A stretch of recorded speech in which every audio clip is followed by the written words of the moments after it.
Hello there everybody, welcome back to my channel. My name is Joesephyr and we have some fairly big announcements when it comes to Dissidia Final Fantasy Omnia this month for the month of August, because we have a new global first character coming out. After months and months of thinking it was never going to happen, because we all thought that we were told it was going to happen and then we were proven that it has actually never been said, we have Cor coming out, as well as Cloud of Darkness, which I discussed in the last video that I released, amongst lots of other things that are all very exciting, and it's probably equating to a very expensive month in terms of resources for Dissidia Omnia. So if you'd like to find out more about Cor, about everything that's coming out in the next few weeks, then of course stay tuned and keep on watching. Before we get started, of course, talking about everything coming up in August, don't forget to check out all of my social media links down below. On Twitch, I will, of course, be streaming Cor's event as it's released, and probably be pulling a fair amount for him as well, looking at him on initial impressions at the very least. As well as Final Fantasy XIV, and I have my big 12-hour marathon stream for charity coming up on Saturday. And a big thank you that goes out to those of you who have already donated to MindOut and to the charity stream. It's very, very lovely for you to do that, and I really do appreciate it. So definitely come along on Saturday for that. Although I will be saying that from next week I have a small holiday planned on a canal boat, which is very socially distant. I'm being very careful about it, similar to what we had last year, so I will not be streaming during those days, but I will still be releasing videos. With regards to Patreon, I always shout out one of my patrons every time I release a brand new video, and today that person is going to be Stevie Rex, who is a Una fan on their title card, and quite a lot of my patrons are Una fans as well. She's a very popular character, so a massive thank you goes out to you, Stevie. And if you'd like a title card featured on the credits of all of my videos, potential shout outs, voice chats we'll do together. In fact, we're doing one this evening about Cor so that we can get stuff ready for tomorrow to talk about him then. As well as lots of other benefits, then perhaps you'd like to join up on Patreon and consider joining up as well. And it'd be lovely to have you if you do. Don't forget, of course, to check out all the other content creators out there for Dissidia Final Fantasy Omnia, many of which are making videos as I speak, I'm sure, about Cor and all of the announcements made today. And of course, all the other resources pertaining to more information for Omnia. Okay, so buckle up, guys, because there's a lot to go through here. So we're going to go through all of the slides here, and before we get started, a massive thank you goes out to Crystal and Josh for providing us with this information and exciting new things to go on with Dissidia Omnia. And of course, a quick reminder to everybody as well that with anything global first, global exclusive, anything that I or any other content creator says is purely opinion based, and I encourage you all to please just be kind to everybody, not to send hate out to any content creators or the developers or each other, anything like that, because while this is all very, very exciting, the last couple of global exclusive things do make me a little nervous for these things, so just remember to be kind where possible. Anyways, going into some of these slides. The first one actually isn't related to Cor, but it's still a really good one. It's a quality of life improvement, which we always like when it comes to Dissidia Omnia, and it's allowing you to filter the statuses that come up while you're like hovering over your character, so that you can get rid of the all the passives. Like we've had it so that you didn't have the Star Wars text of passives that came down, or you can now make it so that all you can see during a battle when you're hovering over a character is what effects are up, as well as what turns remain on each one, which is huge, because something that you have to kind of keep an eye out all the time on when it comes to sort of framed buffs, special effects, all sorts of things like that, is like you have to kind of like filter through and realize which one lasts how long. Well, now you don't have to worry about it so much, because you can hover over the character and it will show you everything in great detail, up to the amount of detail that you actually want, without having to filter through all the passives that are attached to your characters every time, which is a wonderful quality of life improvement. And there's another one coming up which I actually think is even better, that we will cover at the end of the stream, like at the end of the video, because it was covered at the end of the stream as well. But it's to do with artifact tokens, and it's really, really fierce. Okay, so let's talk about Cor, which was the big announcement for this. It is a global first character that we haven't seen since Aranea, and is only the third one in a long line of 3 years worth of the game. Not a global first LD, not a time traveling character. We were sort of tricked into thinking maybe it was Gilgamesh, but it turns out it's Cor from FF15, who is, on first glance at very least, pretty goddamn powerful. So I'm actually not gonna sort of give my opinions on Cor, or I'm gonna give very first impressions opinions, because what I'm gonna do is, after I finish this video, I'm gonna go away, I'm gonna talk to some people, see if we can gather some stuff up, and come back, and I'll make another video on him tomorrow. But what Cor is that he is registered as a linked attacker, which is a kind of new type of playstyle. He specifically targets one of your party members in order to make it so that they are stronger, and so that he does follow-up attacks. It wouldn't even call them follow-up attacks because they occur before he and the targeted party member act, or enemies targeting them. Now, targeting is going to be a big word and a big keyword when it comes to what Cor does. Also, we thought that Setzer was going to be the first character to get Rainbow Maximum Brave damage attacks. It turns out, no, Cor's going to have that with an LD follow-up that he gets, or a different version of his HP+. So his skills are all listed here, and they all, like, you know, they're decent. They give Party Battery as well as Brave HPs in multiple HP dumps. Both his skill 1 and his skill 2 give the Oath of Absolute Defense to one party member. You can't give it to both, you have to pick one. And when you give that buff, it makes it so that character's attack and max bravery go up by 40%. Any brave damage they take is reduced by 80%, which is a lot. Their HP damage goes down by 20%. They can't be broken by bravery attacks, which I don't know why people aren't focusing on this bit more, because that seems really, really stupid. And it increases their defense. And then his EX ability, which has a normal recast rate, which means his longevity is going to be really good, especially considering he has 9 uses of his skill 2 and then 8 uses of his skill 1, and the buff lasts for 6 turns where he's using them. You're going to get a lot of longevity out of Cor, and his the buff that you get from his EX ability gives him the same kind of buff that he gave to his ally from Oath of Absolute Defense. So whether an enemy is targeting him or the ally, or one of the when they do an attack, you get an additional 3-hit AoE Brave HP attack with Brave Refund every time either Cor attacks, as long as he has his EX buff, the ally he's targeted with the Oath of Absolute Defense attacks, or an enemy targets one of them. And because they trigger before anything goes off, there's a lot of really interesting shenanigans that you can do with this particular attack, and you can even pair him up with characters that have follow-ups after the attack as well, although you can't then get follow-ups between them. There's a lot going on with that. And then his LD also gives party-wide attack, max bravery, brave overflow, and brave HP damage plus 10%, so it gives you a decent amount of support-based party-wide effects, and it gives him this special effect which has a maximum amount of stacks up to 10. So whenever he does a follow-up attack, so every time he does that additional attack, it lists it here. I keep saying follow-up attack because it's ingrained in me, but it's actually pre-attack, I guess.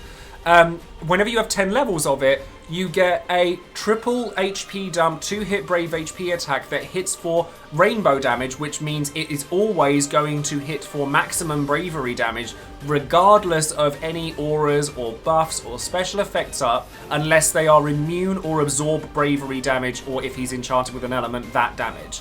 And then he gains bravery, like, you know, similar to Tifa or Kuja, gains bravery after each HP attack. He extends his buffs. It's instant turn rate, and it has no turn count. It's pretty dumb. Like, it's really dumb. And if you're pairing him up with characters that use their turns quite frequently, you'll burn through the buff pretty quickly because it only lasts for 6 turns, but you'll be able to reapply it very quickly. So characters like Terra, or if you wanted to give it to a tank like Galoof, because you get follow-up attacks if they're targeting him.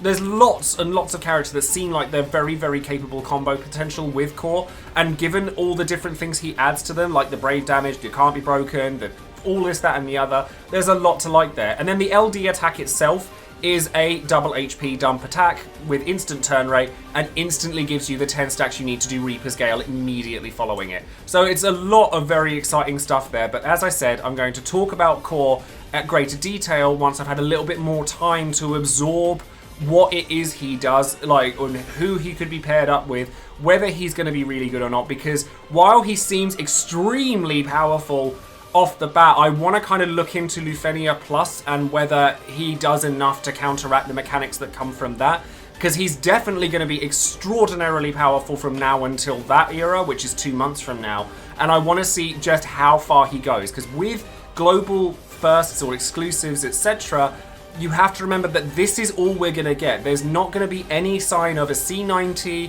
or an EX++ or any reworks or anything until this character is released in JP, which is not going to be for the foreseeable future. So you kind of have to take him as he is with the information that we have, including the fact that we know that he has LD boards, LD call abilities, which I'm very interested to know what they do, and his armor is going to be attack keystone, and his blue armor is going to be for himself. He also has his event coming up this Wednesday, so I will be making a should you pull video for Cor, but there won't be an awful lot of time now between now and the event actually happening.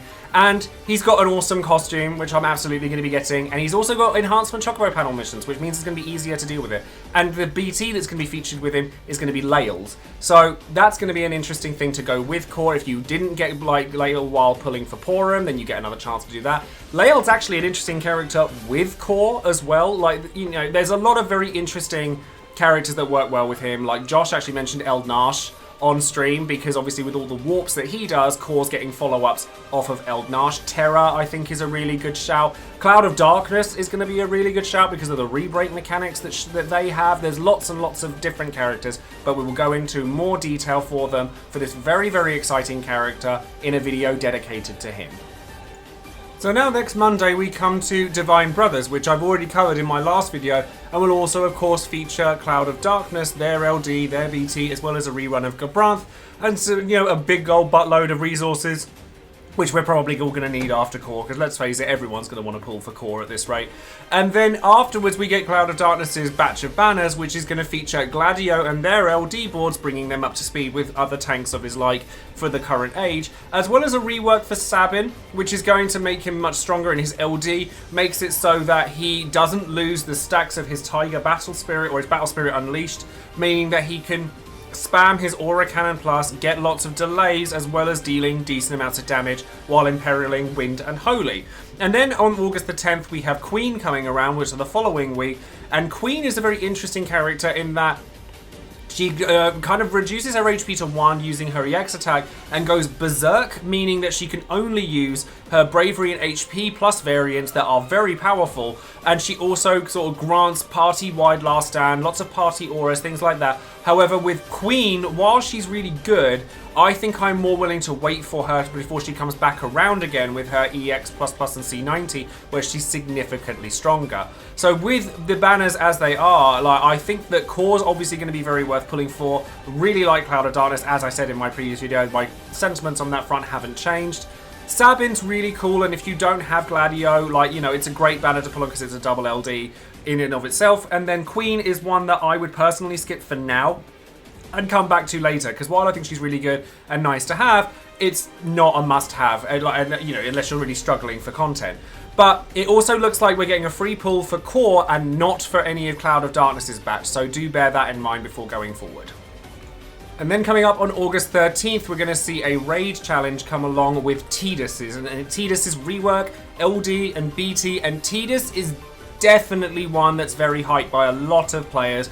He's a damage dealer through and through, but with his rework and his LD, etc., he gets follow-ups on all of his attacks, free skill uses out of his LD, his debuffs become framed, he's very, very powerful, and his burst is even more so. And having just seen Tidus's BT Plus come out in JP, then that's another one that's really, really powerful down the line as well. So Tidus is not one that you're going to want to miss out on. And then with his batch of banners, we're going to see a few really powerful things here, including some really interesting new sort of gear, some new events that are going to come along that are global exclusive. First of all, we're going to get Reno's last chapter, which is going to feature Rosa. Now, Reno doesn't get anything new here, but Rosa gets a brand new LD, which augments her Aura Bot status even further by increasing party bravery damage, overflow, all of that good stuff, just making her into an even more powerful Aura Bot than she already was. And again, later down the line, her LD and everything gets reworked, and she's even more powerful then. And then with Equinox Aurora, which we're told is a Dimensions End Transcendent style event that is going to give a buttload of enhancement points, because it's something a lot of people have been crying out for for a long while, and then the hard version will give like more rewards based on that, because we're going to have to do basically the same thing as Dimensions in Transcendence, where you have to do 3 Perfectum Lufenia quests, so you have to perfect them and presumably not use the same characters in each one. Now this is going to come with a free first multi-draw, which I'm going to assume is going to come with Setzer. Now Setzer's banner is disgusting. Like, it will feature Tidal's BT, it's got Waka LD rerun on it if you want that, but Setzer's rework and LD literally break the game. Like, we talked about maximum damage, rainbow damage with Cor already. Setzer grants that to the party, and Setzer was always a very technical, weird character with his freeze, and then his EX being fast recast. He's just an all-round very strong character, and he had multiple HP dumps before it was cool. But Setzer's fixed dice is an extraordinary buff for your party, so that's another one that's going to be a massive deal.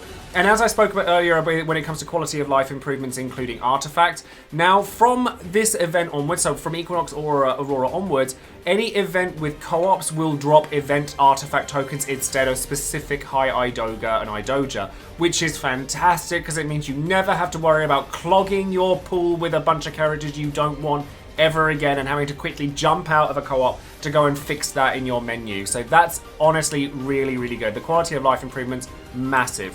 And then, of course, we get Boss Rush afterwards as well, which is going to feature Leon and Jack's rerun. So if you didn't get Jack before, this is another chance for you to get him. And Leon basically does more with his LD that he already did. Leon, if you've used him before, enchants the enemy party for dark and makes it so your party absorbs dark. So in the events in which Leon is good, he's incredibly good, but he doesn't go everywhere. He's one of those kind of more niche characters that works really well when you kind of need him to. And then August 30th, we get another Umbral Equinox, or another Equinox event here, that will presumably be the same as the last one, but this one says it features free first multi-draws. So my assumption is that this is going to be the banner that features the next triple BT banner, which will feature Varn, Ardyn, and Kefka. Now Varn's rework here and the enhancements to his kit are stellar for magic damage, like extraordinarily powerful. You were using him as your primary magic damage dealer for quite some time after this, because he just does so much damage in such a short space of time, and his burst phase is colossal. So that's another one to look out for. There's lots of very exciting banners coming up. So I hope people manage to save some resources during Eldnash's batch, as well as hopefully Lael's, and you didn't do what I did and pity Porum and all sorts of other pities here, there, and everywhere. But, you know, hopefully you'll have some resources, because there's a lot of very, very exciting banners still to come. So that's going to be all for today's video, and sort of summarizing everything that we saw in the stream. Obviously tomorrow I'm going to release a video about Cor and try and get everything going with that and seeing where people's opinions are with Cor. And hopefully that'll give us a bit of time to mull over, look at where he is. I mean, he seems insane. He seems insane in first impressions, but I've been wrong about these things before. So I want to try and take some time to talk to other people, see what everyone thinks, and let's like take a proper look at him and whether he still works like 2 months from now, 5 months from now, whether he's going to be Aranea Mark II or whether he's going to be a flash in the pan. I doubt it's going to be the latter. He looks like he provides too many different things at once for him to be anything but stellar. But that's going to be it from me. Thank you all very much for watching. Let me know in the comments below where your resources are going, because there's a lot of places where they could be going this month. And let me know all what you think of Cor, Cloud of Darkness, Tidus, what you think that these free first multi-draws might be if you disagree with what I've said. And of course, don't forget to like the video, subscribe to the channel, and click the bell for notifications on any future videos I might be making. And then that's going to be it from me. So thank you all very much, and I will see you again soon. Take care.